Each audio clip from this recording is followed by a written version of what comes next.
although I may take it for granted that it's another Sunday, we don't know how many Sundays we get, or Mondays for that matter, or any other day. And oftentimes we achieve great progress even within a moment's time. There are examples of this given in the Srimad Bhagavatam. For instance, the great king named Katvanga had done his duty as a great warrior for many, many years. And then the Devas, the controllers of the universe, as described in the Puranas of the ancient histories of the universe, offered him a benediction. They said, "You've fought valiantly for us for so many years, and please ask for something, a boon, a benediction." He said, "All I want to know is how much longer I have in the human body." And they said, "About a minute." That can come up at any time for anyone. There's no guarantee, although my typical mentality is to think that there'll be another day and another day and another day and another year and so forth and another Sunday. But I have no such guarantee. I did not sign any paperwork when I came out of the womb that I can remember that guaranteed me anything. And so Katvanga asked, and they told him, "You have a moment left." And he's famous because he took full advantage of that last moment. And that's not to say that one should wait to the last moment and then say, "Now I'll take full advantage," because it's not so easy. In any kind of discipline, we need a head start, and a good head start. And therefore, the boy saint, Prahlad Maharaj, recommends in his teachings, as a boy, he's 5 years old, and he said, "Komara acharit pragno dharmam bhagavatam iha, durlabam manasam janma, tarapya dhruvam artadam." He said that because our life as human beings is adhruvam, it's not fixed. Therefore, he said, Komara acharit pragno dharmam bhagavatam iha, that you should start right away. Because a lot of his friends who were around the same age, how old is this little fellow with the hat? 2.5. So Prahlad was 2.5 years older than him. But they were spending time together, and he was telling them all these things, and they were saying, "Come on, we're kids. We want to play. We'll do it later." And Prahlad, even to the children at that age, was saying, it's adhruvam, it's not fixed. You should start now and try for it. So what to speak of those who have passed the age of 20, which maybe one or two of you have, I don't know. I know I have. It's in my rearview mirror a long time ago. It becomes a more and more imperative as time goes forward. So just spiritual life is aided by a sense of urgency that I don't have much time to waste, and it could be helpful because there's many distractions calling me in various directions. And if I have this sense of urgency, that's very important, and that on the positive side, every contribution I make towards the cultivation of my spirit, the refinement of my intelligence, which is very important in the process of spiritual development. I have to refine my intelligence. Then that's never lost. Krishna affirms this in the Bhagavad Gita when he says that even a tiny bit of advancement, swalpam apyasya dharmasya, he says su alpam, which means a very tiny bit. Alpam means small, doesn't it? Even in Hindi, right? And su alpam, su is an intensifier, so su alpam means really, really small, the tiniest. He said, even if you do a little bit, that is counted on your record. And so from moment to moment, I can remember that every contribution I make, oftentimes I may fail to do what I can do at the moment just because I can't do everything I think I should do. Does that make sense? I think, it's inconsequential. But even just take a mundane example. with exercise. Studies show nowadays that if you just take the stairs everywhere you go, don't take the escalator, take the stairs, it starts to add up. Studies are showing that people who may not have time to go and exercise regularly, if they just take the stairs instead of the escalator, it makes a difference. It starts to add up. It's cumulative.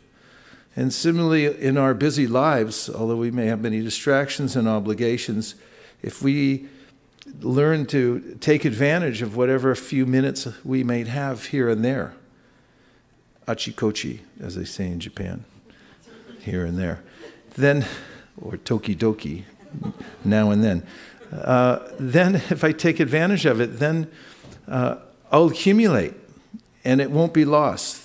The tiny little investments will add up. Just like astute investors know, if you start when you're 20, investing even a little bit, even if you're putting away, $10 a month. Hare Krishna. Jai, welcome to ISV. Hare Krishna.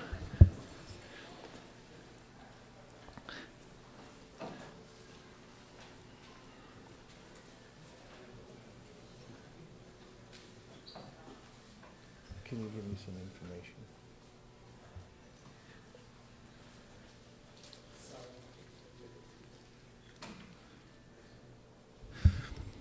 Then, through compounded interest, because you started 5 years earlier than somebody else, right? Then you'll develop vast amounts of wealth. So this investment in spiritual life started at any time very seriously, became very important. So all this as a preamble to thank you for coming to ISV on a Sunday. Thank you very much.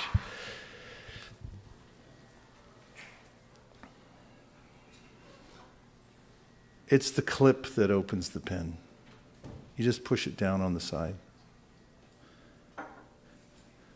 Japanese pen, hard to figure out.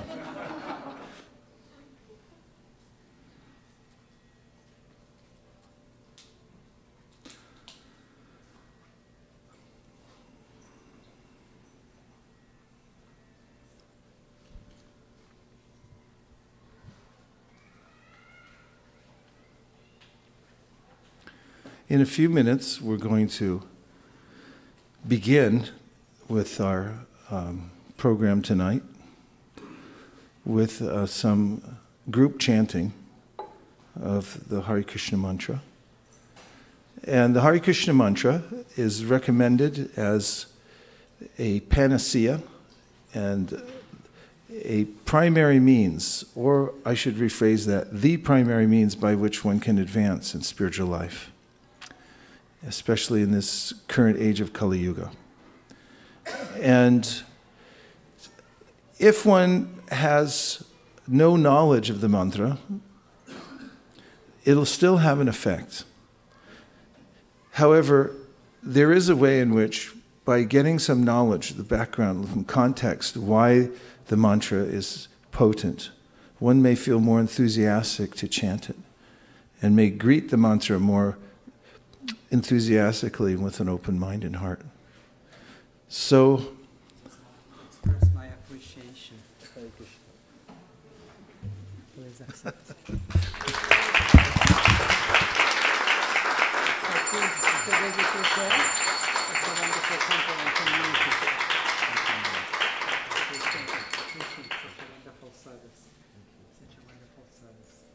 Thank you so much.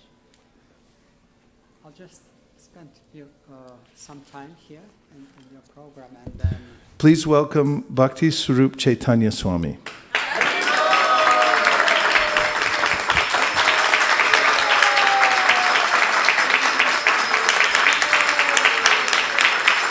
From Lithuania.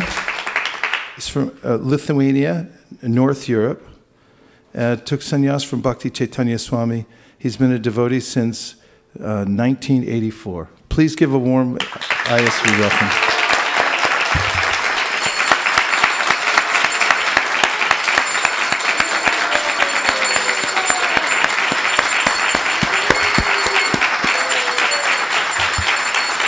Bring a chair.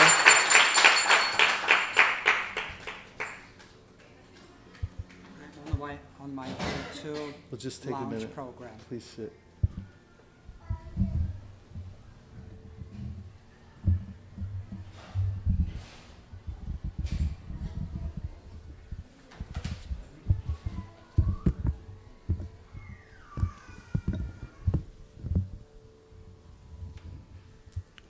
Hare Krishna. Please suggest what I should tell or speak. I am caught by surprise. You could tell us, give some advice to us about. There's another mic. Maharaj, if you would kindly give us some advice about the best ways in which to utilize our time every day, and the kinds of goals that we could set for ourselves in order to make rapid advancement in spiritual life, we would deeply appreciate hearing from you. Thank you. You are all so fortunate having such a wonderful guru to follow. Yes. Yes, because I came here to take advantage of the association of all the sadhus who dedicated their lives for the, fulfilling the mission of His Divine Grace, A.C. Bhaktivedanta Swami Srila Prabhupada.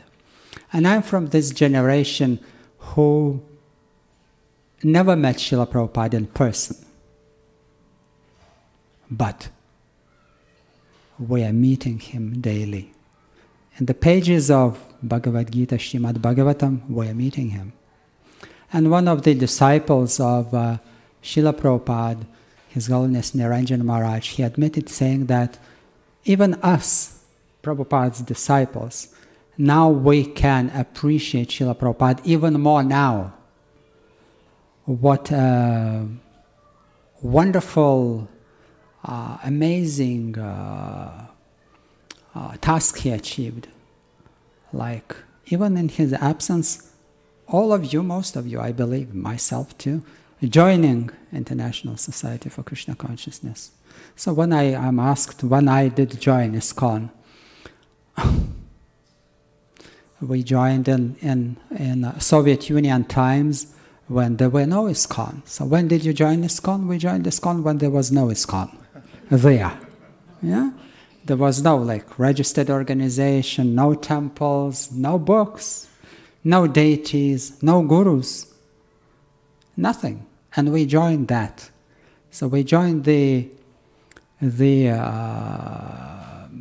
idea of becoming a devotees. When I read first Bhagavad Gita, Srila Prabhupada's Bhagavad Gita, I think it was 1982, around that time, Srila Prabhupada's Bhagavad Gita, it struck me that without a spiritual master you cannot go on nowhere. You can go nowhere.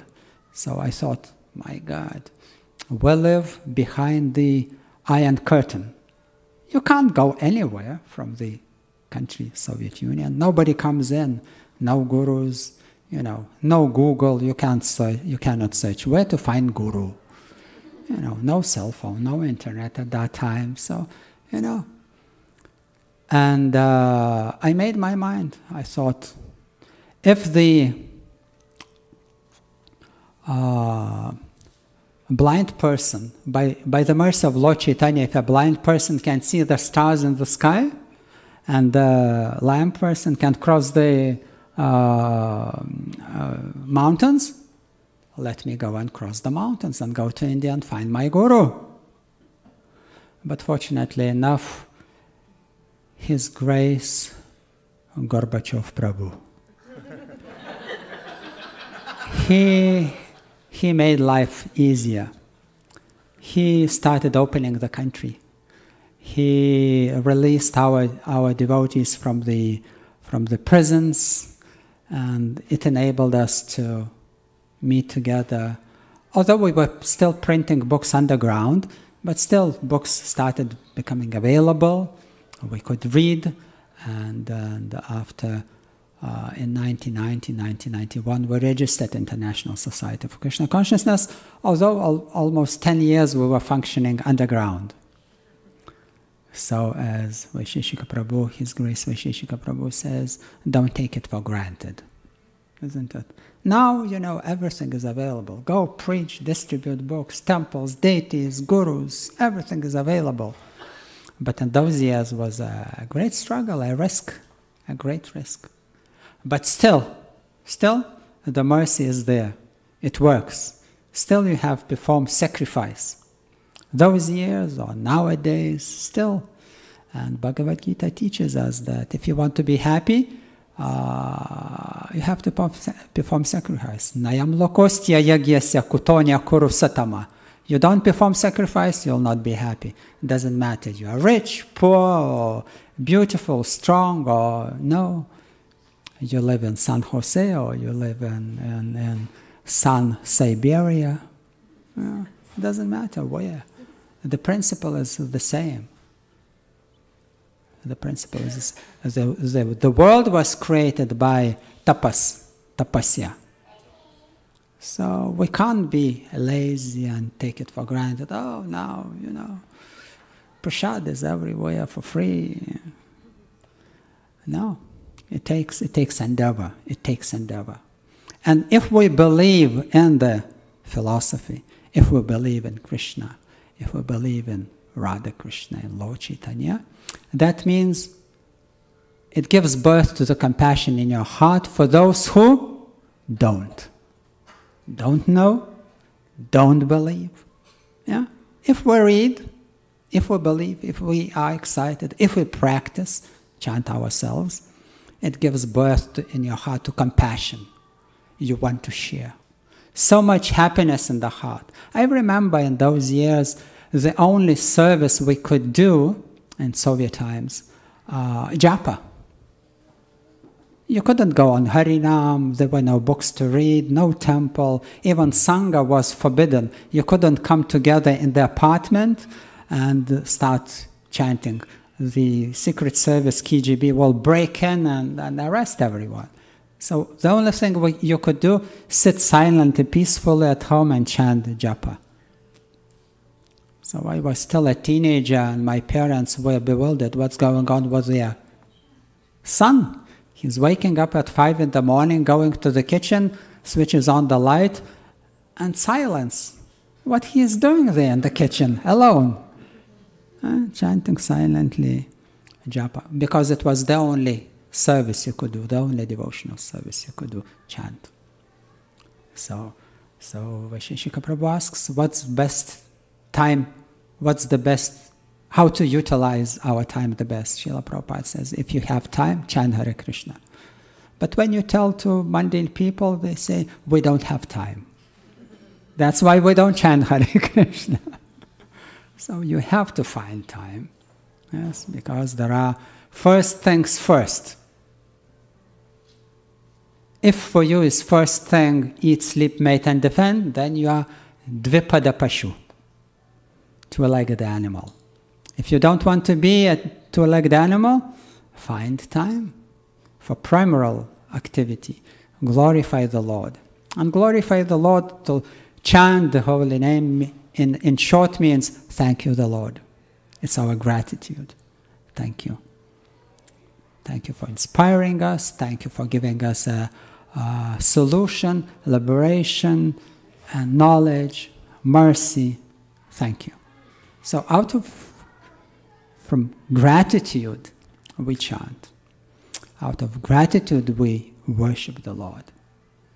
And then out of compassion, we preach. Those qualities should take birth in the heart, should be developed. Otherwise, superficially practice Krishna consciousness, superficially, for how long you can do? For how long you can go on? It should be, the practice should be real, for real, coming from the qualities. And I love those shlokas from Bhagavad Gita where Lord Krishna says that actually the knowledge is not the bunch of information. The knowledge is the qualities of a character. Humbleness, renunciation. Yesterday we read with Russian group this shloka, that understanding that birth, death, old and disease is bad.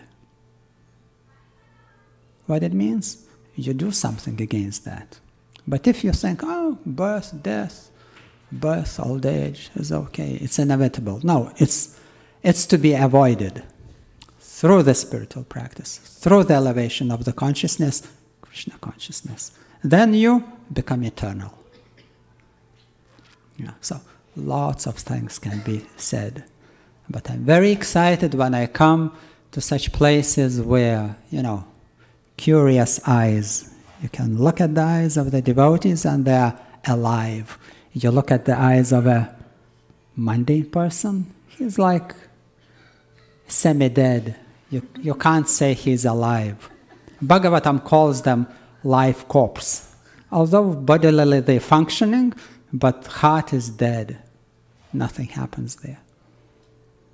So I was 15-year-old when I read Bhagavad Gita first. It was not Srila Prabhupada's Bhagavad Gita, and I was 15-year-old, a teenager. So, teenager, what he can understand philosophy? What a teenager can understand philosophy? I didn't. But it excited me that there is something to be learned. There is something to be understood. And I continued reading little by little when I came across Prabhupada's Bhagavad Gita. And then my life started. Only then, when I was 18 or something, around that time. Then the life started. Because before that, I read so many different philosophies, Chinese, Indian philosophies, all possible which I could get access to. And my head was like a, bunch of garbage, philosophical garbage. But Prabhupada's Bhagavad Gita put everything into shelves. And Bhakti Yoga is devotional service, is the topmost, supreme. That's it. And devotees got me on the street and they said, gave me a piece of paper with Hare Krishna Mahamantra, small little tiny beads. And they say, we heard that you are interested in yoga. I said, yes. And they said, this is the best yoga. I told, what kind of yoga? They said, Bhakti Yoga. I said, I never heard of such yoga. I heard of Hatha Yoga and this is Supreme Yoga. No. They said, Bhakti Yoga is the best. So I asked them, what shall I do? And they said, you chant this mantra for 2 hours a day. I said, what? Are you kidding? 2 hours? Where will I get those 2 hours? What, I have nothing to do or what? 2 hours a day. They said, no, this is meditation. I said, don't tell me.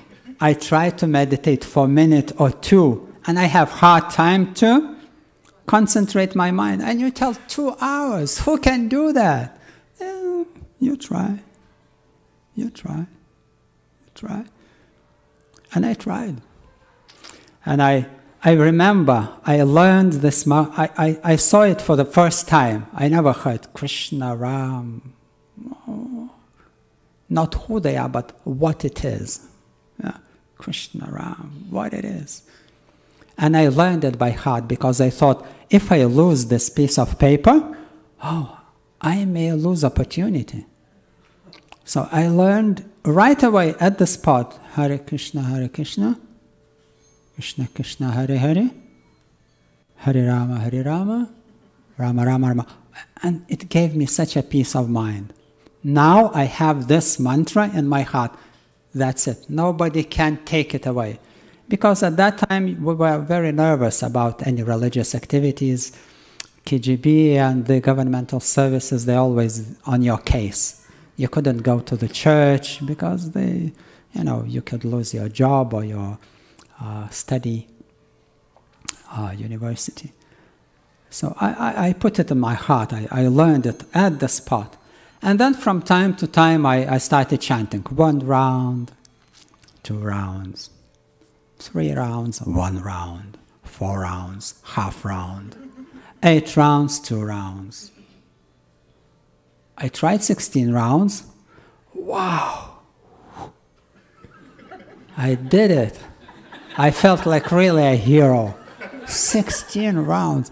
Maybe after 1 year of trying.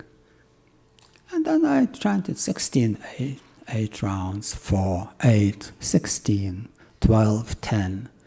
You know, the life of a teenager. Chanchala. Very unstable. And at some point I said, I've got it enough. I have to take a vow. There were no gurus or temples or nowhere to take a vow from. So I just thought, I'm becoming like an ending my teenage life, becoming like a senior, serious young man. And I thought I have to take a vow. And in 1985, on the June 1st, I took a vow to chant 16 rounds for the rest of my life. I thought, I have to become serious. I have to become serious, otherwise it will be 4, 8, 9, 10, 12, 16, 2, 4 rounds. And I was not happy about that. I thought, let's take a vow. I took a vow, that's it. From that day on, then Krishna sent a spiritual master, I took initiation, then the first delegation of Russian devotees went to India. It was like going to the higher planetary system. It was like going to heaven, yeah, for us, because we left Moscow in February. And February is what? Snow. We didn't saw the sun for 1 month at least. You know, always cloudy, rain or snow, like very depressing atmosphere. And then we flew to India, 1989. And landing in Calcutta airport already made us excited, because we saw on the roof of the airport, there was His Holiness Japataka Maharaj with brahmacharis. Hurry, hurry! A huge kirtan right on the roof of the airport, and we could see landing. We could see, oh, look, devotees are there. So then it started. And when we drove from the airport through Calcutta, everywhere there were those, banners or something. Thank you, Gorbachev, for letting our God brothers to come to holy place of Mayapur Dham. Like in Soviet Union, we saw only the logos that all glory to work, you know, Slava Trudu, that glorifying the work, glorifying the Communist Party, glorifying Lenin, and here we saw glorifying Gorbachev. Yes. So His Holiness Japataka Maharaj says, yes, Gorbachev is Gaur, he is from the dynasty of Gauras.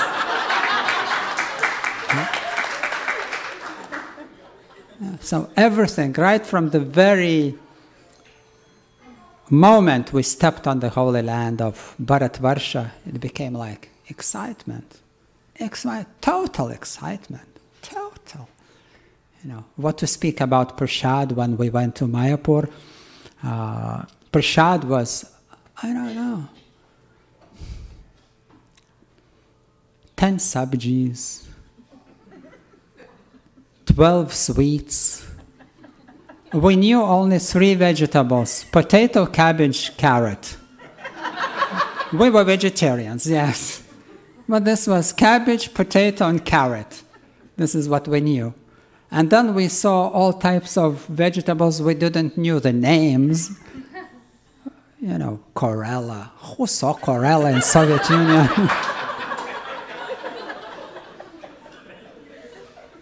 Papaya. Come on, what is it? Is it a watermelon or what is it? You know, those all exotic fruits. Here you should start laughing. Most of us never saw banana, never tasted banana. Yes. And when we saw that during the food prasad distribution, there were buckets of fruit salad. Many of the devotees never tasted yogurt. Yeah, they've heard yogurt. It's somewhere in the higher planetary system. Yes. And here is buckets of yogurt with all types of fruits. So when Indian devotees were serving us, putting us some fruit salad, they asked, more? We said, more. We put more. We said, more? More. More? More. How much more? Just leave the bucket here.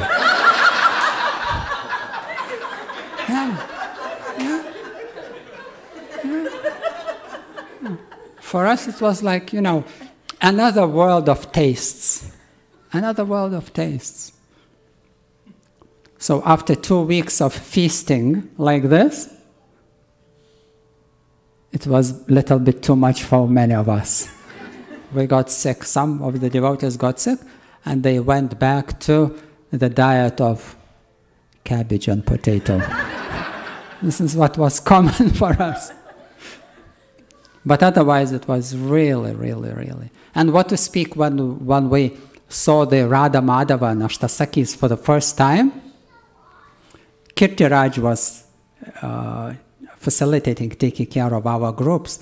And we were standing in front of the stage and the curtains were closed and we didn't know what to expect. We didn't know, stage means concert hall or some orchestra or something, and we never saw a temple and altar.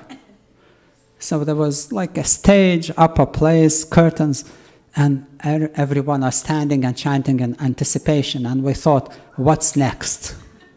Concert, performance, so what's next? And when they started Govindam, Adi Purusham, Tamaham Bhajami, and the curtains opened. And then Kirtiraj looked not at the deities but at our faces. And he said that most of the devotees, the jaws dropped.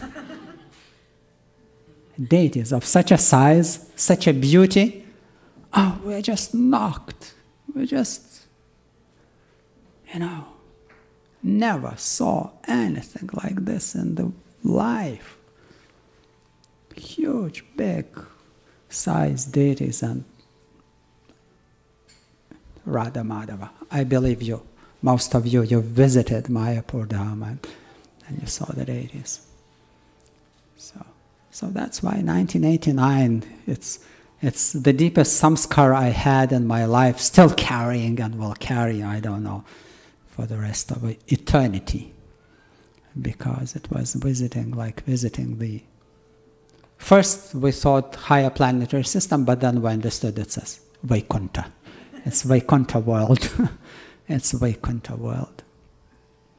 So thank you very much, dear Vaishnavas. Thank you very much for the opportunity to visit this amazing, wonderful temple whose glories are spreading throughout 3 worlds, the countries of the first world, second and third world countries. Yes. And yes, so many devotees are excited seeing the broadcasts of your programs. So it's very inspiring, very inspiring. So I can't speak on behalf of Russian devotees, but I believe many of them are sending you their obeisances, dandabats, because as Srila Prabhupada said, if you are in Indian body, you have to be in Krishna consciousness. You have to preach. So for you it's so easy. You were born in this culture. For us, we have to learn so many things. So many things. So every year I'm going to India and learning. From that 1989, every year I'm going to India. And still every time I learn something. Humility, culture, prachar, culture of Krishna consciousness culture, surrender, etiquette, Vaishnava etiquette. Yes. So thank you very much. Thank you very much. And one thing I would love to ask from you, although I shouldn't, but I would. Please, bless me to continue travel, to continue preaching for the benefit of conditioned souls. Because sometimes people ask, why you're also always so happy? Because I don't have problems. And why you don't have problems? I don't have time for my problems. I don't have time. When you surrender and when you commit yourself to the devotional service, then you don't have for your problems. So that's why I'm very excited. I came to the lotus feet of His Divine Grace, A.C. Bhaktivedanta Swami Prabhupada, and he's our grandfather. And grandfather is usually more kind than the father. The spiritual master might chastise you, and grandfather says, oh, okay, he's a grandson. Yeah. He may do some nonsense, but it's okay. He's continuing. So we're always relying on your blessings, on your mercy, on the blessings of senior Vaishnavas, on the blessings of disciples of Srila Prabhupada who personalize us, Srila Prabhupada. Yes. What you tell, how you behave, we take it as a model to follow for us. Yes, because you saw Prabhupada. You served him. So we serve you. So, Vaisesika Prabhu, whatever you order me, I am all yours. Srila Prabhupada ki. Go Premananda.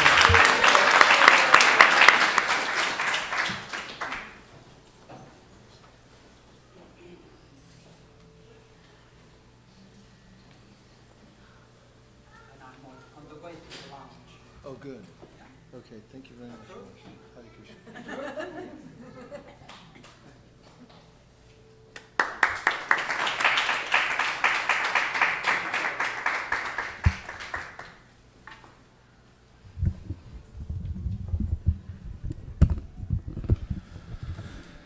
Bhakti Swarup Chaitanya Maharaj ki jai. We do have a request that please make this your home away from home. We see a huge scope for especially developing the Russian community here. And we thank you very much for making the time and detour to come here and assist us in that way. You can see that it's growing under your able care and mercy. Thank you very much. Hare Krishna.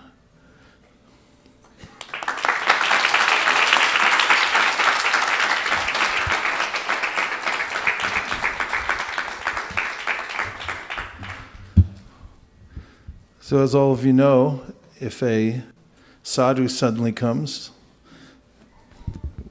without our previous knowledge, then this is same as Lord Narayan appearing in our midst.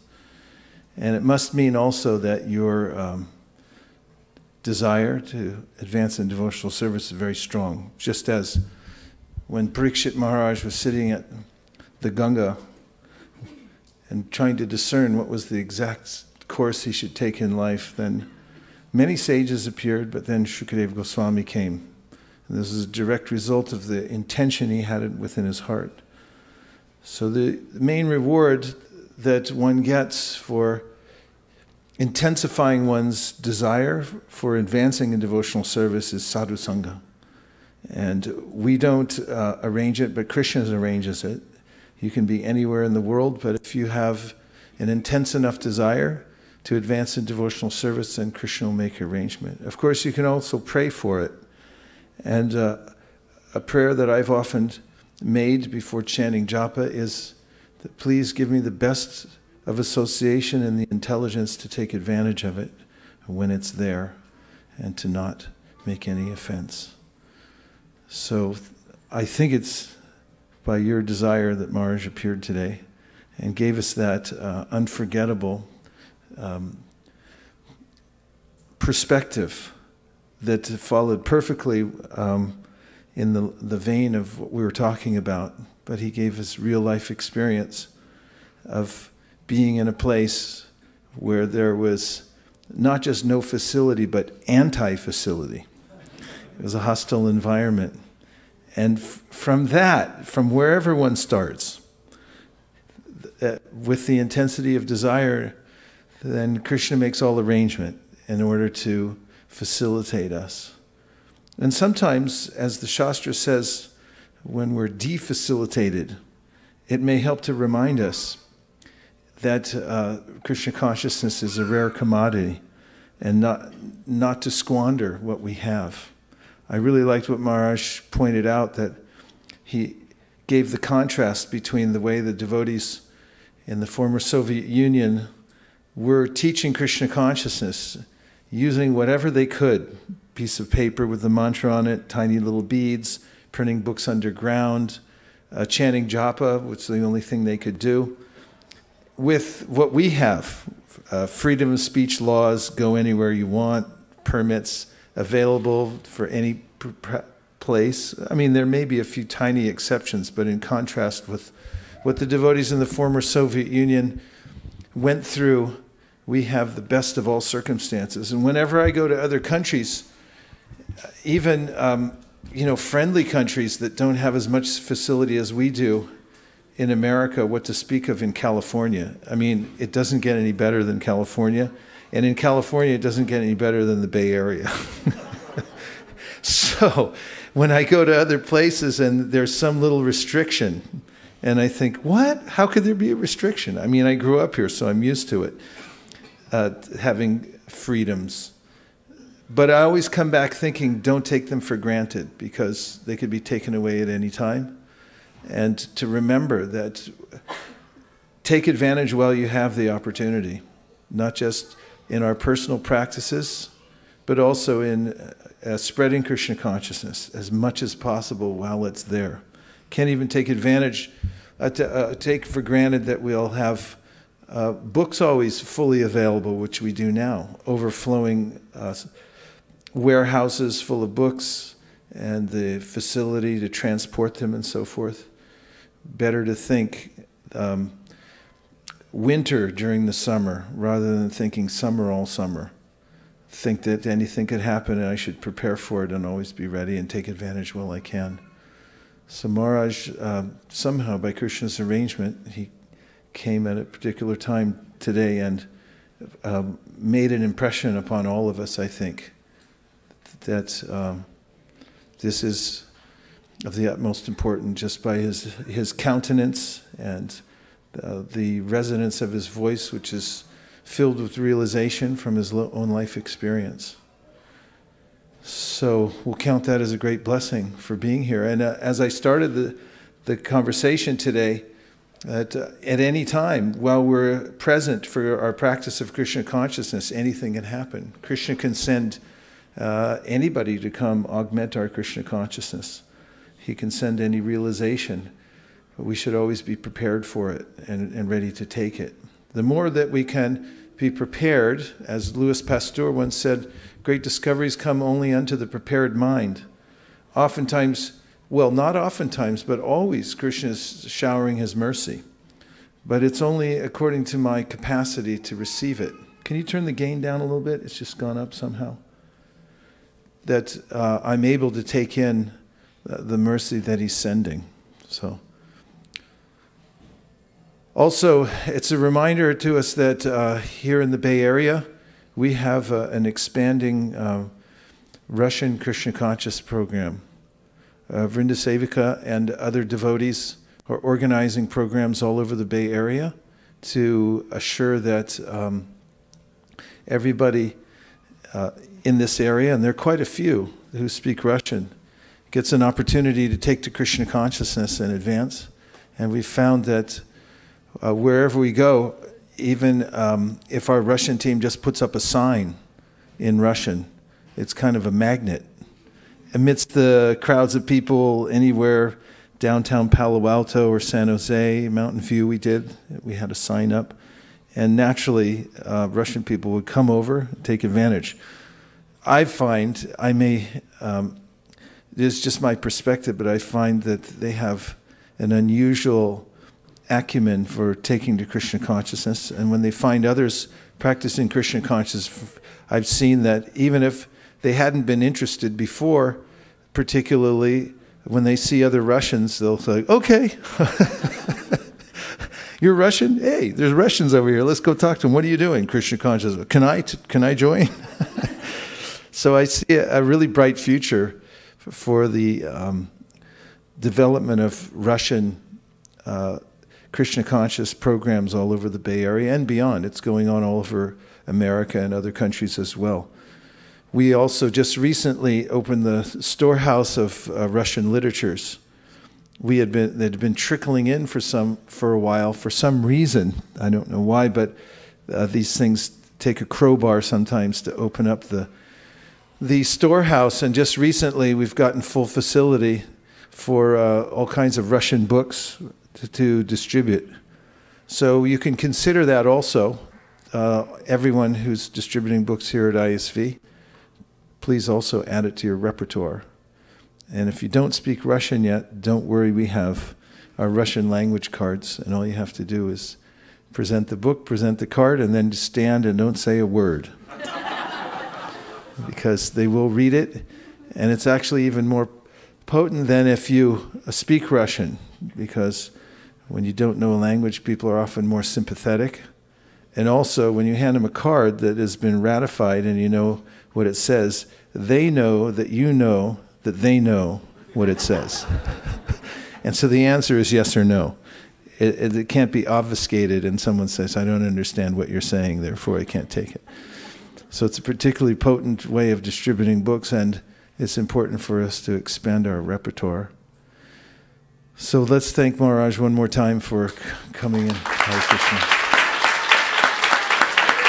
Thank you very much.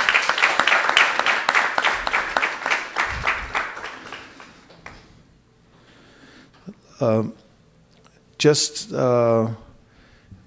yesterday, yes, I was there this morning, and yesterday in Sacramento,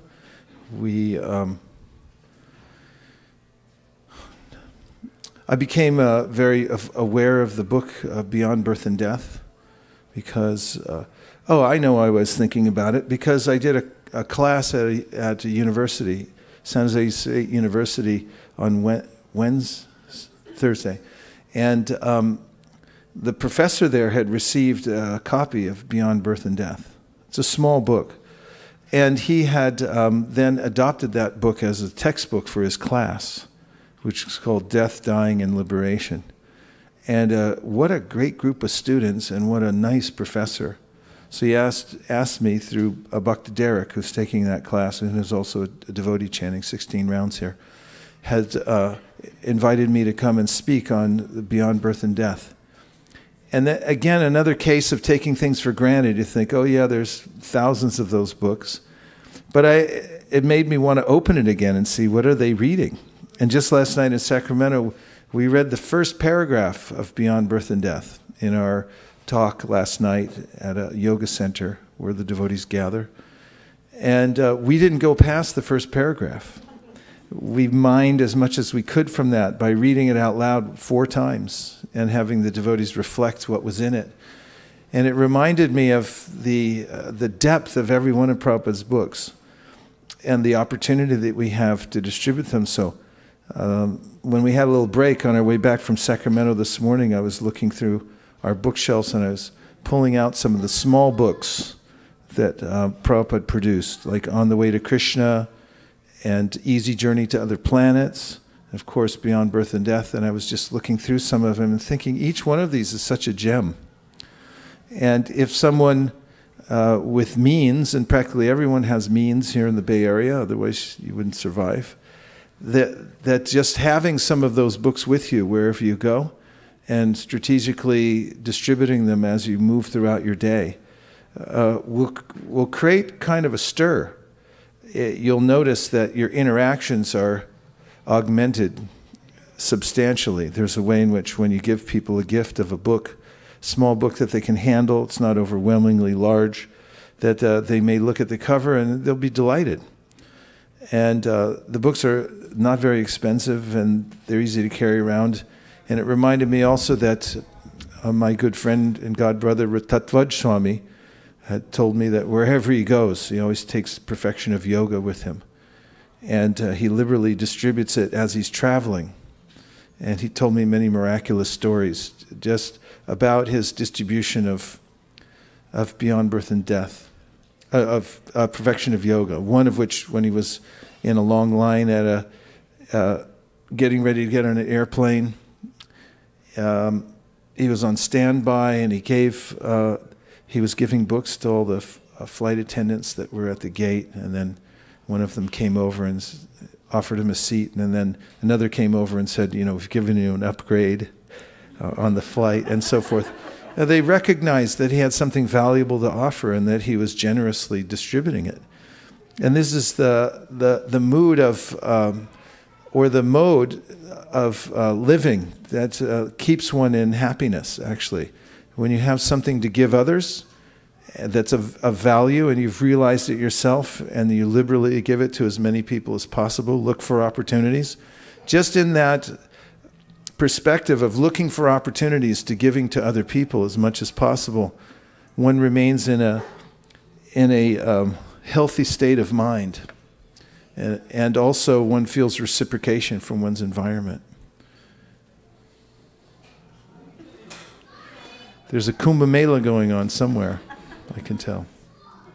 So a couple of points for us to discuss, just philosophically. And one of them is something that Prabhupada brings out from the Bhagavad Gita in the 6th chapter, when he talks about happiness. And this is from the verse 6, 21, 22, Yam labha chapalam labham. And in discussing this verse, he talks about how in order to be happy, one has to refine, one has to develop one's consciousness. He says happiness depends on the development of consciousness. And he goes on to mention that, down to the translation, please.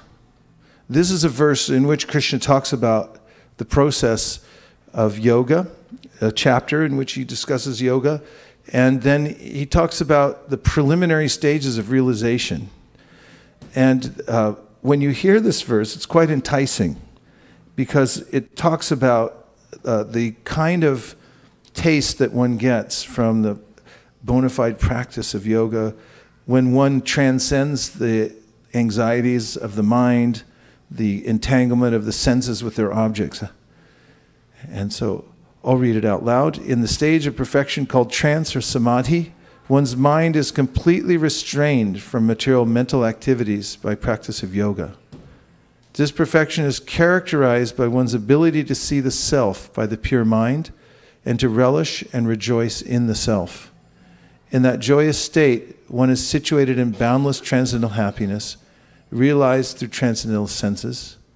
Established thus, one never departs from the truth, and upon gaining this, he thinks there is no greater gain. Being situated in such a position, one is never shaken, even in the midst of greatest difficulty. This indeed is actual freedom from all miseries arising from material contact. How does that strike you?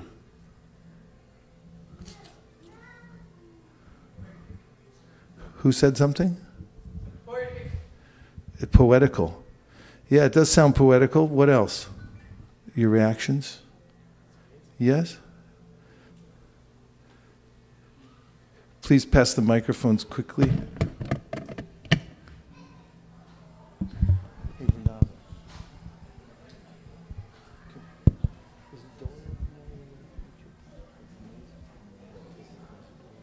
I was just thinking that how we actually want to be free. We call ourselves the country of the free, the place, USA. So freedom is something that living entity is looking for, but we always think that freedom is external, and I have to do something, earn or work hard or do some other exercises to get freedom. But here it says that the actual freedom comes from inside, and how when we get the right freedom, then all miseries are gone, and we are never shaken from that freedom, from that inside happiness. That, the statement, and based on your realization, is worth the price of making it all the way here today and tuning into this, because this is the essence of utilizing the human form of life properly, is understanding that whatever way in which we can refine ourselves internally and become free from the tyranny of the senses and of our bad habits, and rise above the current materially contaminated mind and senses, to that degree, whatever our environment and whatever other situation we're in, we will experience happiness. I would appreciate if somebody could organize the situation here so that we don't have conflicting programs going on.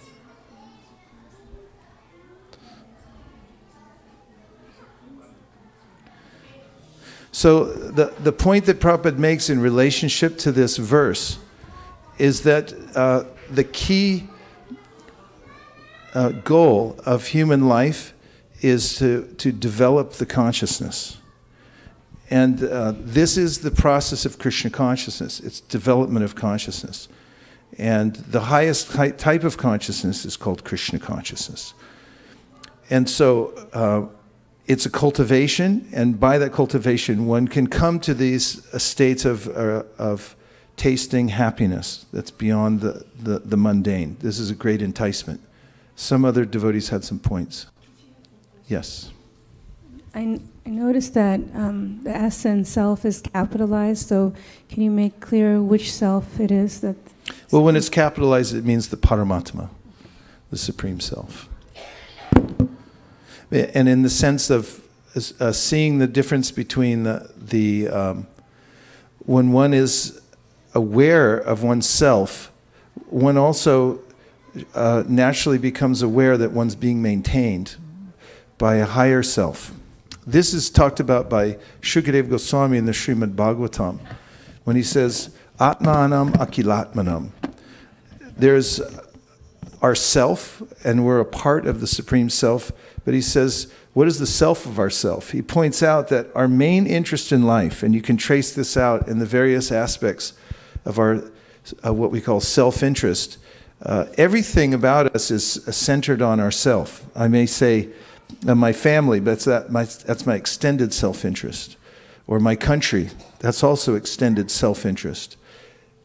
Then he says, imagine if you're so vitally interested in yourself in so many ways, what about the self of yourself? How much interested will you be in that? And this realization of the Supreme includes seeing oneself as well. Prabhupada points this out, that just as when you see the sunrise, you'll also see yourself, because you'll be illuminated as well. Yes, Prabhu.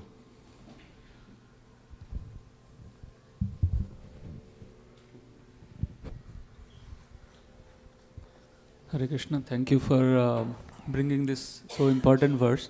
So one thing that caught my attention here is it gives a key formula how to be happy and how to get out of misery.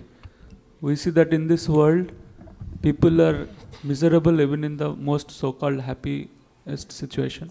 Like in terms of the gain, so many things, still they are miserable. But this verse is all describing that even is the most so-called, in the midst of greatest difficulty, also one can be situated in happiness. One is never shaken. That's an excellent point. And it's vital for any kind of sustained happiness. So-called happiness is dependent on our circumstances in life, whereas spiritual happiness is not dependent on our environment or our circumstances, because one's situated in a transcendental situation. And that's not dependent on whether it's good weather or bad weather or wherever I'm situated. One experiences this for oneself. Yes, Kanka.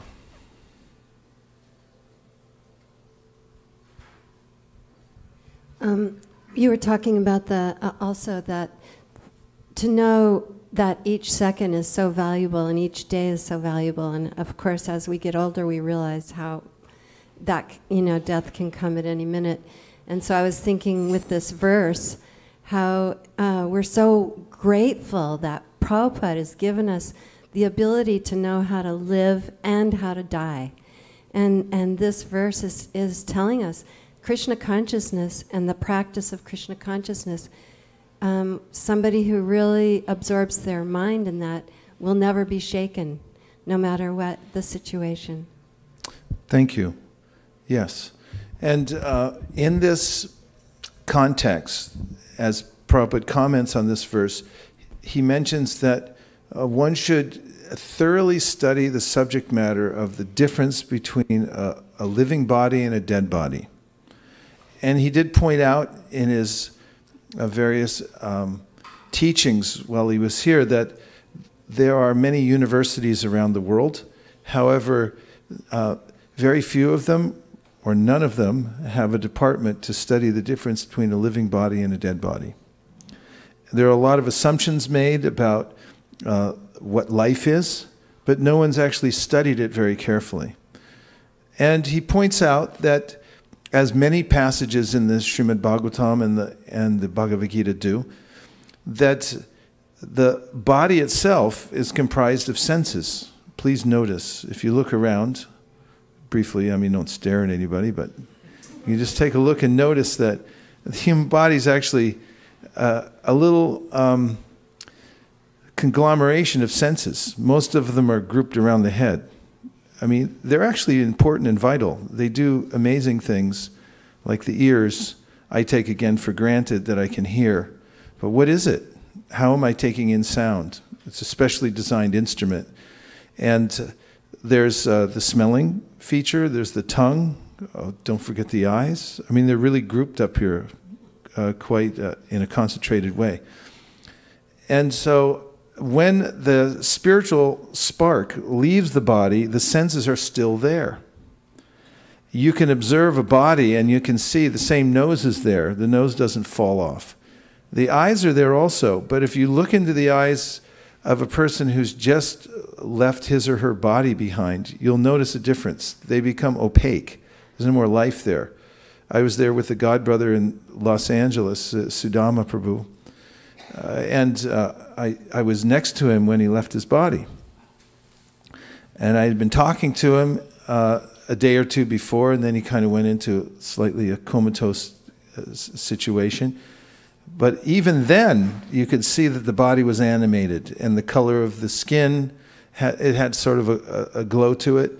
And his eyes, definitely, you can see the life within the eyes. But as soon as the spirit soul leaves the body, then you'll notice that there's no more life, and you can sense it right away. And this is an important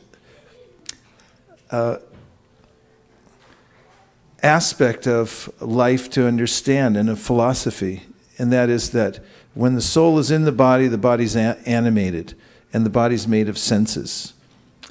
And when it leaves, the senses are still there, but the body's no longer animated.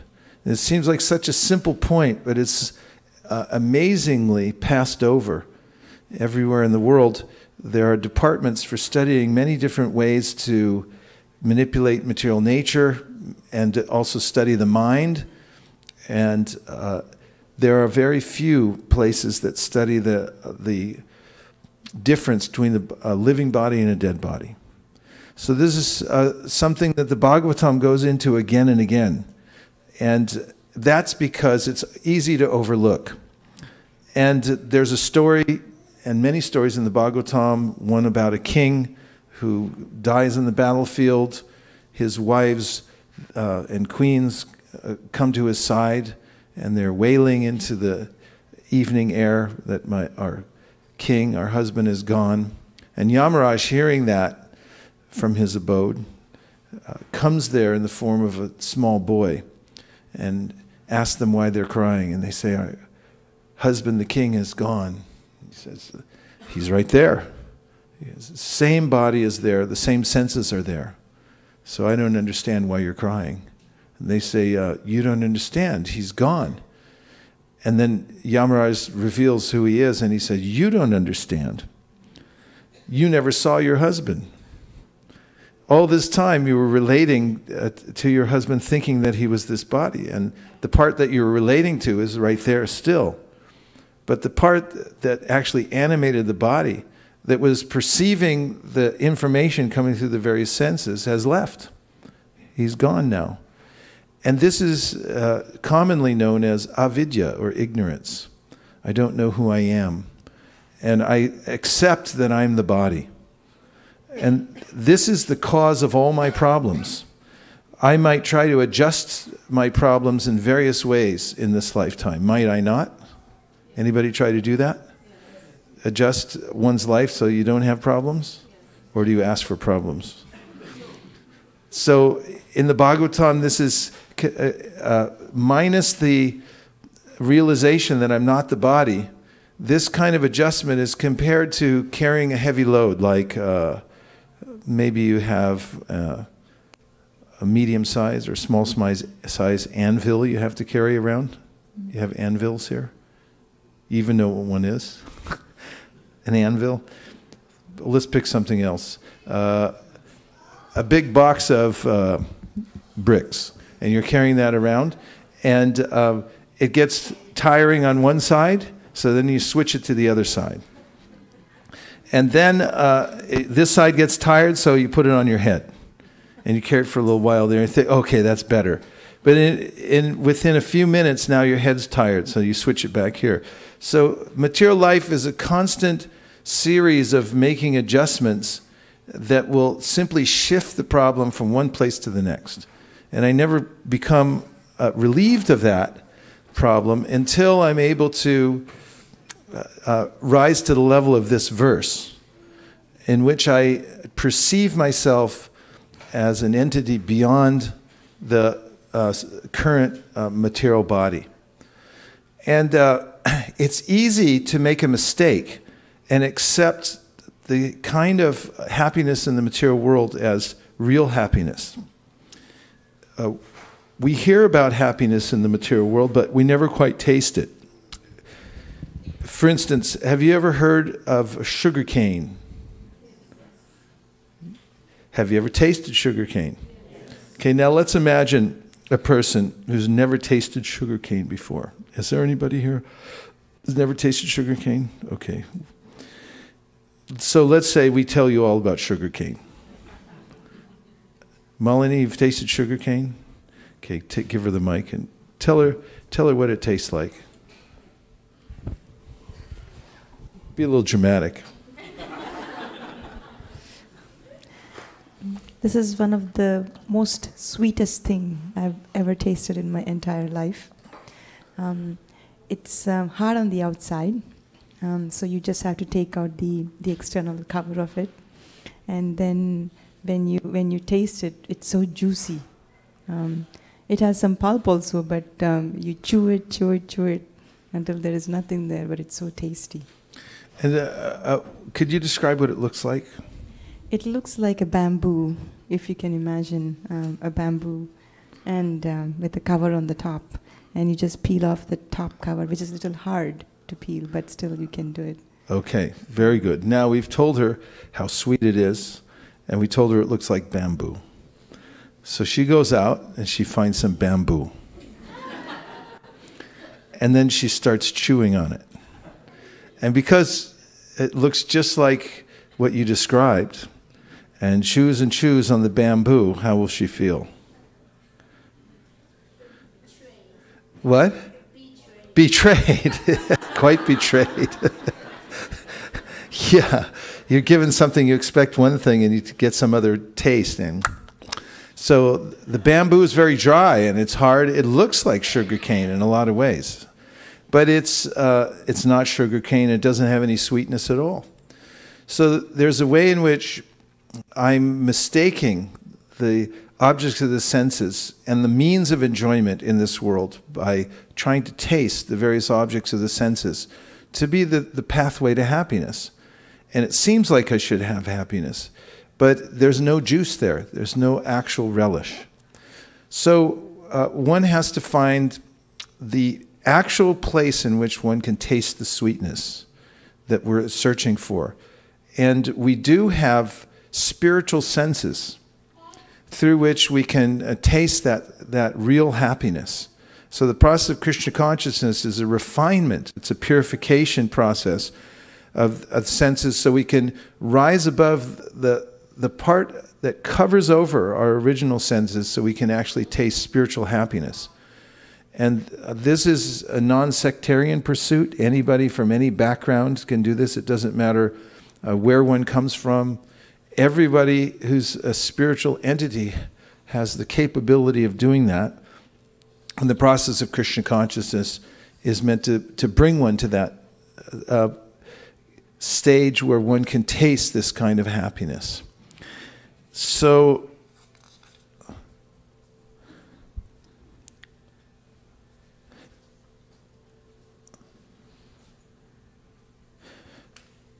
Prabhupada also describes how we can understand that we have a patron. Krishna, throughout the Bhagavad Gita, talks about how if someone takes the devotional service, then he becomes that person's patron. He'll help anyone who tries in Krishna consciousness. And therefore, Prabhupada describes the process of Krishna consciousness as redeveloping one's friendship with Krishna. So Bhakti Yoga is a little different than other kinds of yoga where one independently tries to reform the senses so that he or she can taste this spiritual happiness.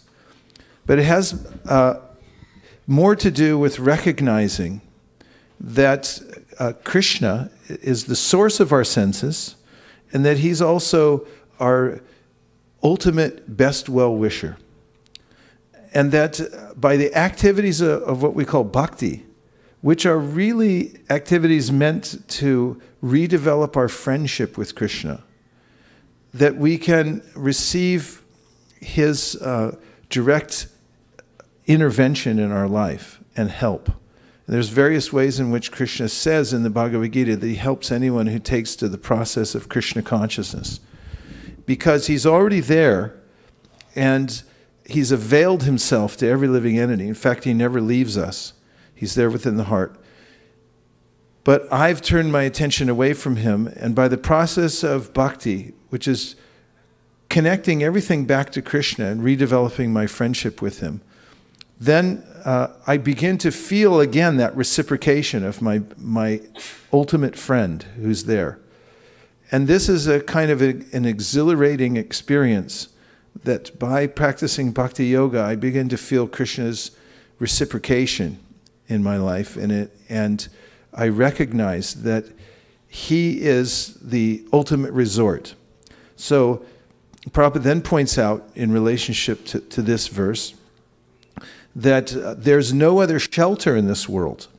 There's no other way in which I can organize my life so that I can experience a spiritual happiness, or where I can feel a protection from the onslaught of material nature, which it's considerable, other than putting myself under the care of Krishna.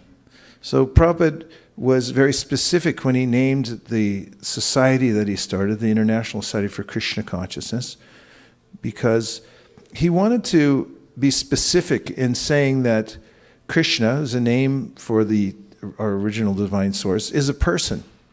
He has senses, and he's also there to reciprocate with us. And that the main goal of bhakti is to reestablish that a relationship with Krishna.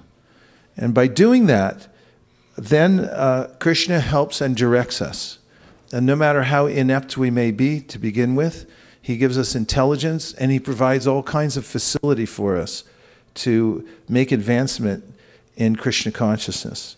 So the best means of advancing in spiritual life, of going beyond the circumstantial happiness of the material world and tasting real spiritual happiness, is to decidedly take advantage of Krishna's offer to protect us. And he mentions this in several places in the Bhagavad Gita. In one place he says that if you take shelter of me, then I'll rescue you from the ocean of birth and death. And in the end of the Bhagavad Gita, he says, if you surrender to me, then I'll deliver you from all of your karma and your sinful reactions. And he adds at the end, don't worry and don't hesitate. Masuchaha. Just try this.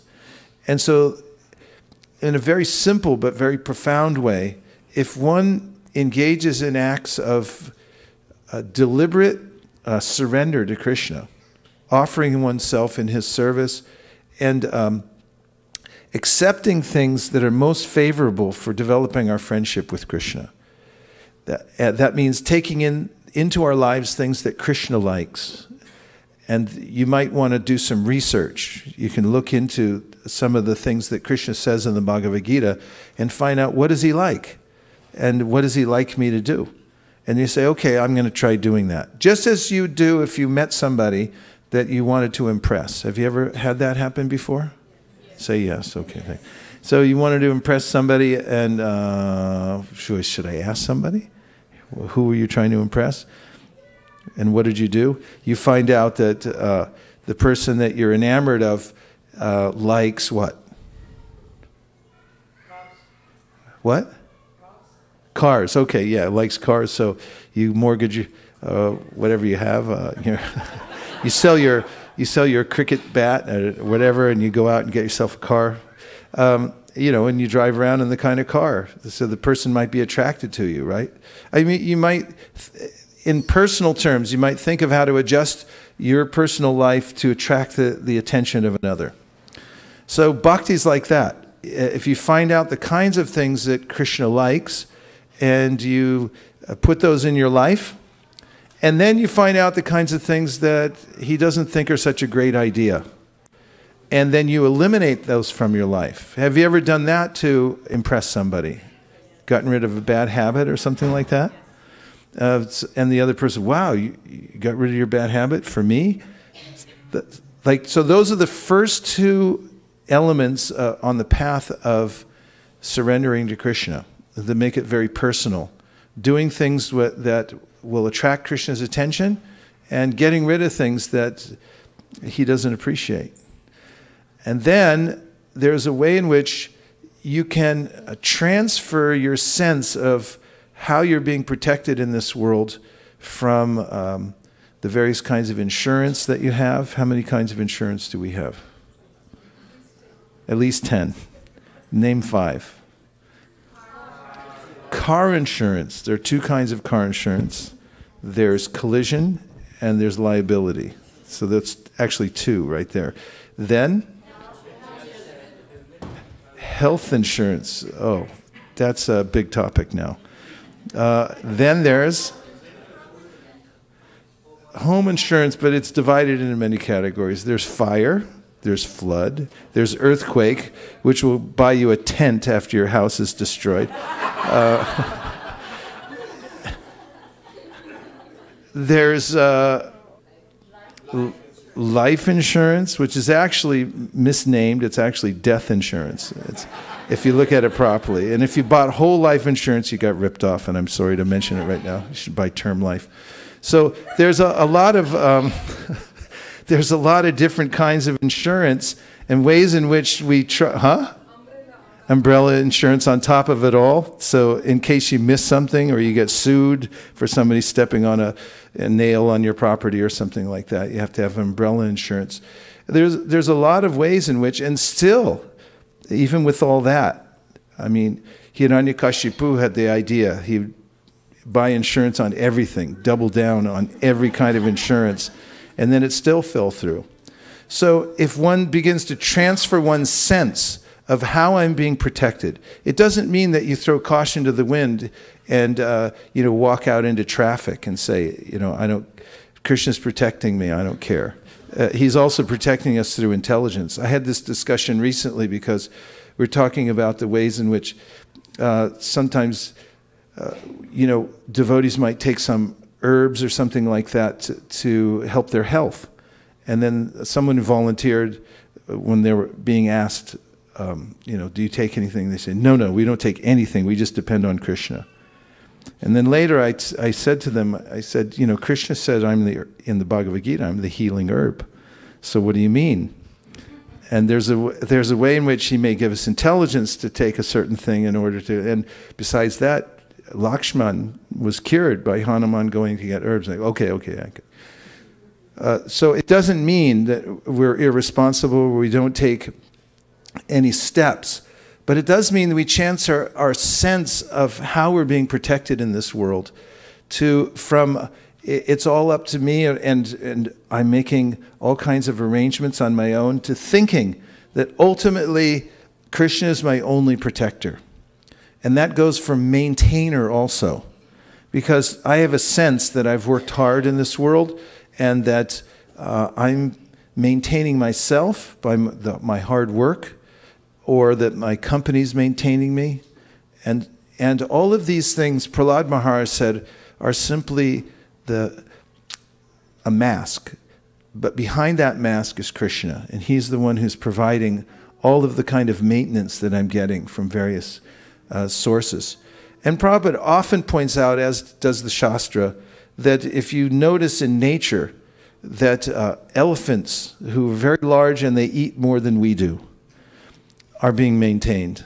One might ask, how do they do that without a corporate job, without an MBA? How does an elephant manage to provide for himself and his family, or herself and her family? I mean, the mother elephant feeds all kinds of baby elephants and does everything necessary. And what to speak of ants? They have whole colonies, and they never seem to be at a loss for getting food. There's not huge starvation problems for ants. There's food everywhere. And so human beings oftentimes create an artificial sense that I'm being maintained by my company, by my particular acumen, the degree that I've developed, and so forth. But actually our maintenance is coming from Krishna. And this is one of the ways in which to redevelop one's relationship with Krishna, is to change one's sense of how I'm being maintained. And to think, and actually it's not an artificial imposition, it's actually reality, that I'm being maintained by Krishna. And if I can be in touch with that sense of how Krishna is maintaining me, and appreciate it, and show gratitude for Krishna. As Maharaj was saying, when you're chanting Hare Krishna, you can be saying, thank you. Thank you for maintaining me. And realize on a very basic level, at every second, I'm being maintained by Krishna. This is reality. And when I'm detached from reality, I think that I'm an independent being. I saw a little girl walking with her father in downtown Burlingame, and she started running off. Clop, clop, clop, clop, clop, clop, little sandals, running off. And I was walking on the street, and the father saw that I was watching the girl run off. And there was another person, a passerby, that was noticing. And he looked at both of us. And he said to both of us, he said, she thinks she's independent. And that made me think, as I continued on my walk, that if she just ran off, as she had it in her mind, she had no consideration at all that her father was behind her. She had an independent spirit. It's like, I'm going. And he was there watching out for her and musing at the fact that she thought she was completely independent. And then I carried it a little further, how far could she get? Not very far at all. If she turned around and her father was gone, she would lose her nerve and become panicky right away. Also, there's nothing she could do. She's lost in the wilderness of downtown Burlingame. She didn't have a dime or whatever it costs to call on a payphone. There aren't any payphones anymore. Or anything else for that matter. It would be very difficult for her even to communicate to anybody that she needed help or where she's from or anything like that. And we're in a similar situation. Although I think I'm independent and I'm running in a certain direction, Krishna's always there behind me. And he's musing that he thinks he's independent. But actually I'm not. I'm not independent at all. So reconnecting with my dependence on Krishna is an act of surrender, and it gives me actual alignment with my real situation, and alignment brings harmony. So those are 4 aspects. And then the other is to be very humble. And this is one of the great keys of gaining knowledge in life, is to cultivate humility. We find that some of the wisest people are the most humble. There's a reason for that. Partly and poetically it is said that the heaviest of fruits, or the trees that bear the fruits, they bow down the lowest, because the branches feel the weight of the fruit and they pull down towards the ground. So in a similar way, those who are weighty with knowledge, they also keep their heads a little low. That I'm not the source of all this. I'm simply, even if they're doing something magnanimous, giving charity, or providing facility for other people, they're always in knowledge that I'm only doing it on behalf of Krishna and by his empowerment. I'm only able to do these things.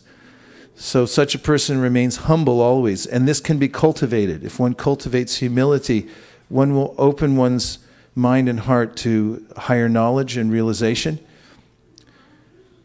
And finally, if one, this is number 6 in the process of Sharanagati, if one considers that everything I have belongs to Krishna, it's not mine, it belongs to somebody else.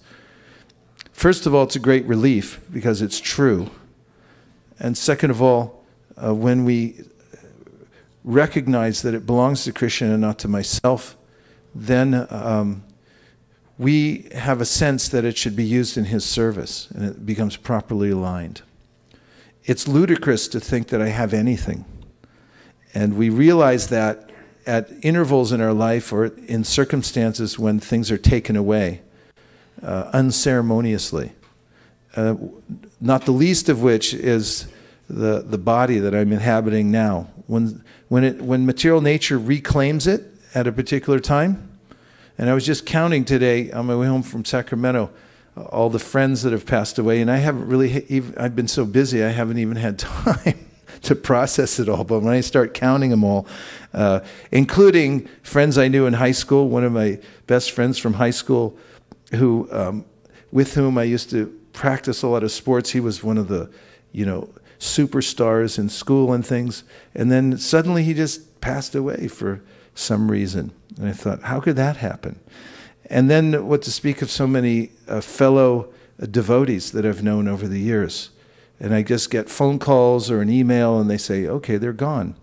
So people are passing away unceremoniously from this world, and realizing that whatever I have now, whatever asset I have now, which is how we began the talk, is actually just on loan. I'm leasing it for a short amount of time, giving that back to Krishna in my attitude.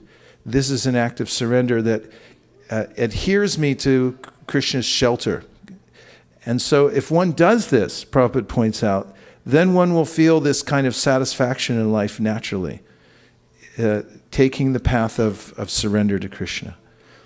And now finally we'll just take a few reflections. Anything that you heard so far that's stuck in your mind?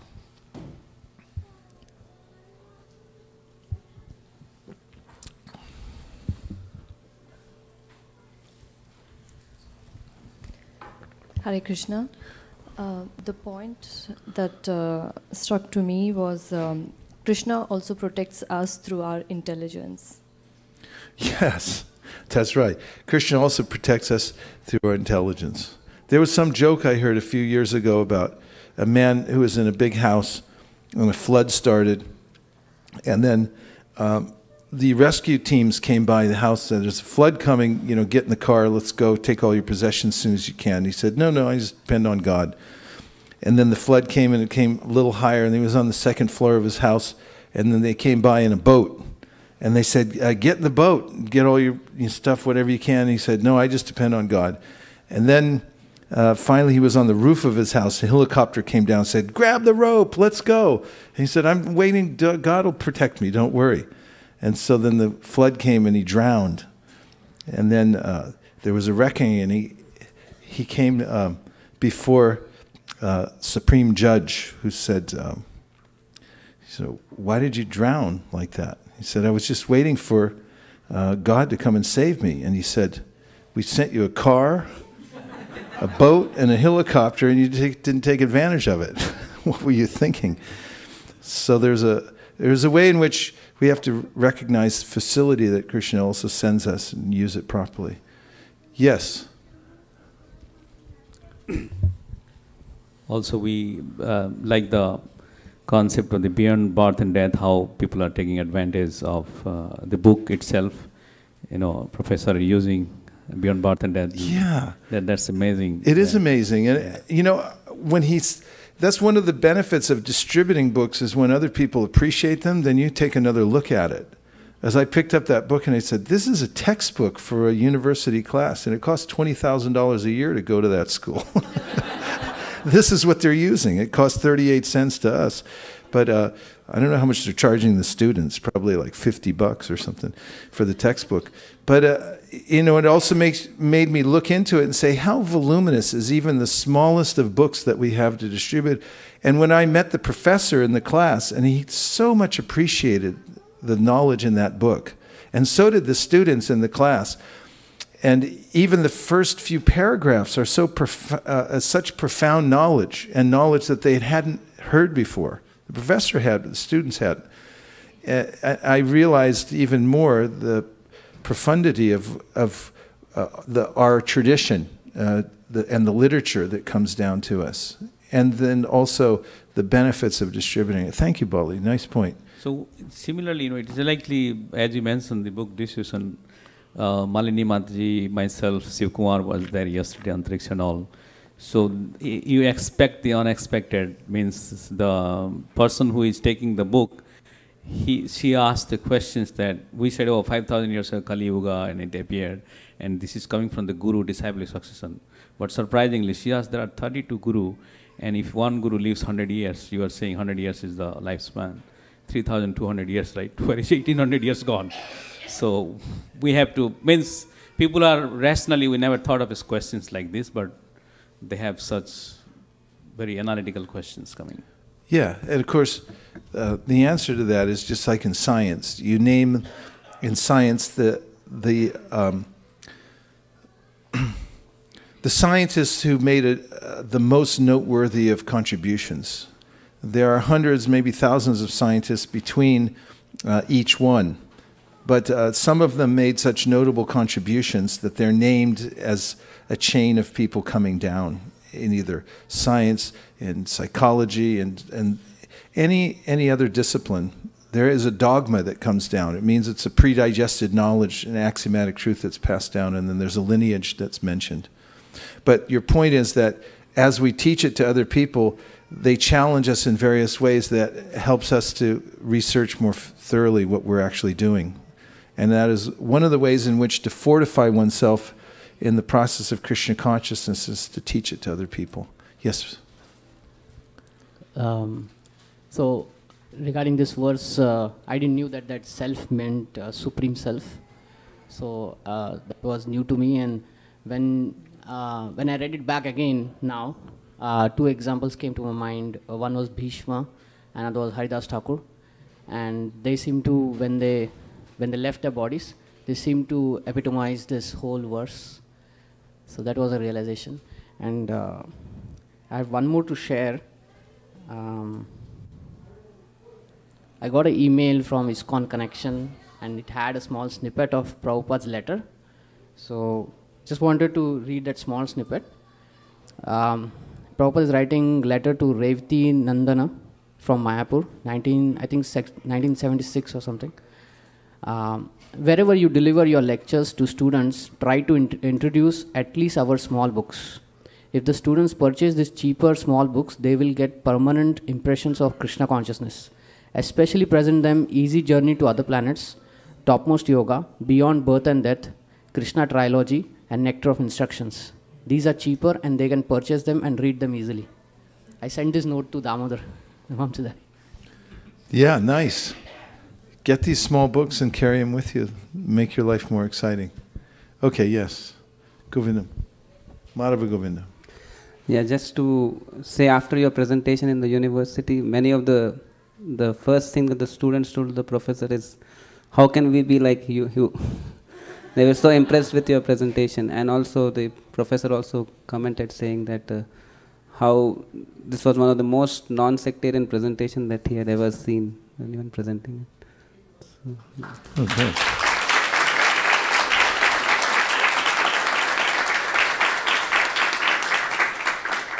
I had one more point to add. I really like the point you're mentioning about bhakti is trying to attract or impressing Krishna. It never stuck. When many times we read this verse of the 6 symptoms of surrender, but it never stuck that we're just trying. It's like trying to impress Krishna, and I really like that.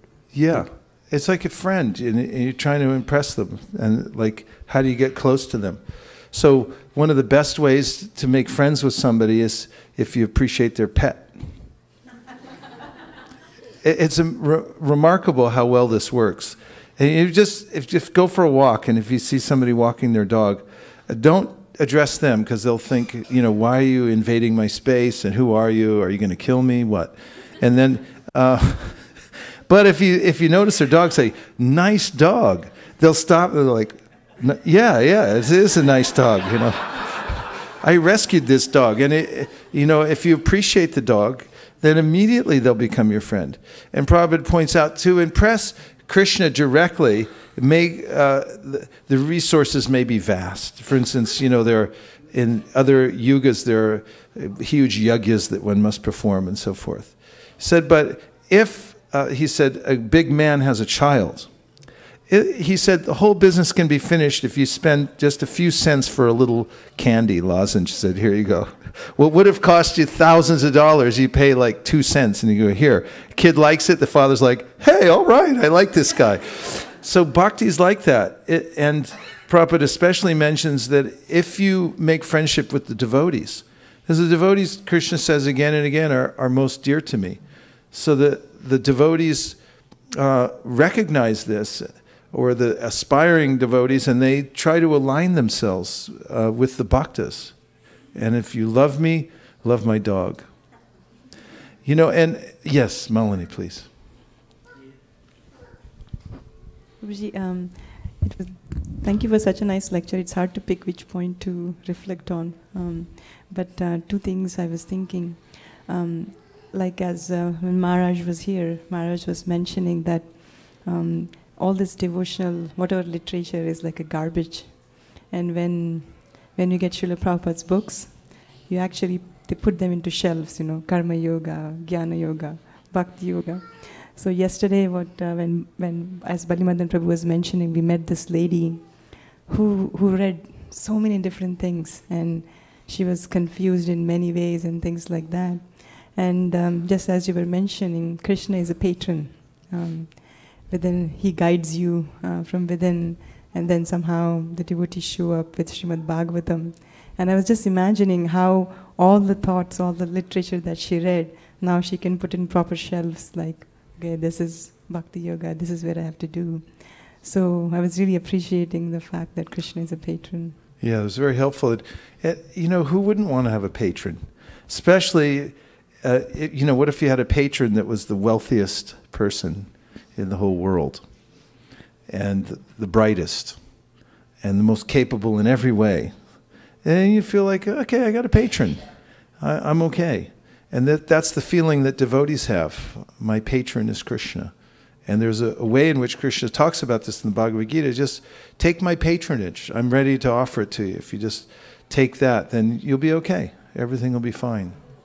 And this morning we had a meeting in Sacramento, and Govinda Priya made a point during it that it really stuck with me. Prabhupada gives this example of how a screw, when it fits into a machine that does some important work, it makes a big difference.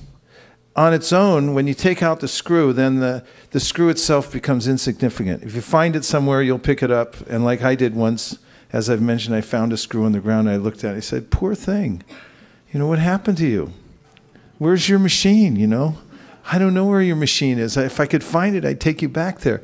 But she said something else. She said that a screw takes a washer. And so there's a screw. You all know this? You're all handy, right? You know how to fix stuff?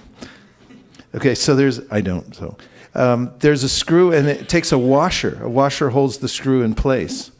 And so she was, as the devotees were introducing themselves, she was saying that I'm just the washer that helps to hold the screw.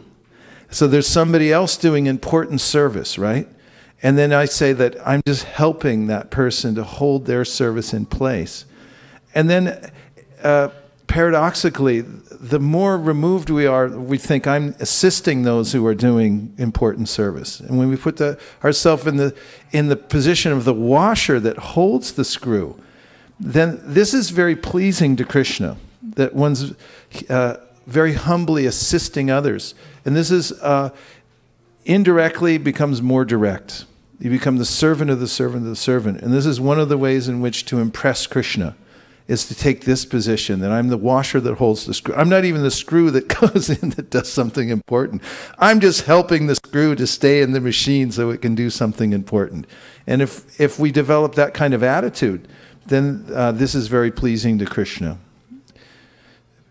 So we just have yes.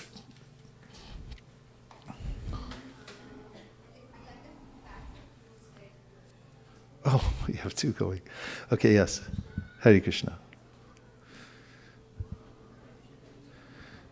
We have the technical team coming. There you go. Hare Krishna, Prabhuji. Thanks. Hold it really close. There you go. Thanks for such a wonderful lecture. I really like the fact which you said, like we have to be like, we should surrender to God Krishna. And once we do that, we feel like we are in a completely state of bliss. Like what we are staying today, it's like material happiness and it's temporary. But once we are like in a spiritual happiness, it's like eternal. And it is like, it will be never ending. You just gave a perfect summary of the whole class. Thank you so much. And that this was is what beautiful. I like the Thank most. You. Thank you so much. That's very helpful. Take that away. Thank you so much. And the gentleman in the back gets the last word. Hare Krishna, Prabhuji. So what I learned from today's lecture is that we are taking things for granted. Even from our family also, our parents, our wife, or all the people around us, or even the benefits we get from temple, we are taking for granted. And that is the thing which I learned, that we should not take it for granted, because they are coming so easily, but we are not understanding the worth of them. Thank you so much for reminding us. It's really important to live in gratitude and appreciate everything around us that we have and see that it's coming as a gift from Krishna. I was listening to a conversation of two people talking, and one was complaining about everything in his life. And he was also taking on the role of a victim. It was everybody else's fault. Have you ever heard anything like that? Sometimes you can hear this. And so the other person was listening, and his response was priceless to me. He just answered and he said, "I'm just trying to be grateful." And that's all he said. And that ended the conversation. But I took that away, that mantra. I'm just trying to be grateful. And this is a starting point for bhakti. Just try to be grateful. And when you're grateful, you'll think, grateful to whom? Who is it who's providing my life? Who's arranging everything for me so that I have the opportunity to understand spiritual knowledge? And when we take that path of gratitude, we'll realize that there's a patron there. He's always been there. He always will be there. And it's my choice to turn my attention towards that patron and take advantage. And the more we think like that, the more exhilarating our life becomes. And that's the life of bhakti. Every moment we're thinking, how can I come closer to my patron who's there following me within my heart? He's there offering all facility to every living entity. I just have to see how I can serve him better and be more aligned with him and please him, become his friend. And now we're going to have the opportunity to dance for Krishna. Do you all like to dance? Yes. But say yes really enthusiastically. Yes. Yeah, so you get to dance. So it's coming out in my new book called Never Miss a Chance to Dance. And so for that, and we're going to clear the dance floor here. This is a dance floor in case you didn't know. It's nice wood. It's nice and soft and forgiving. And then we'll have the Kirtan. And then feel free to dance. If you see other devotees dancing around you don't know how to dance, you can ask them. They'll teach you a few dance steps. And if you don't want to dance, you can dance within your heart. Okay? Gaur Premanande Haribo. And thank you everyone for joining us online from different places around the world. Hare Krishna.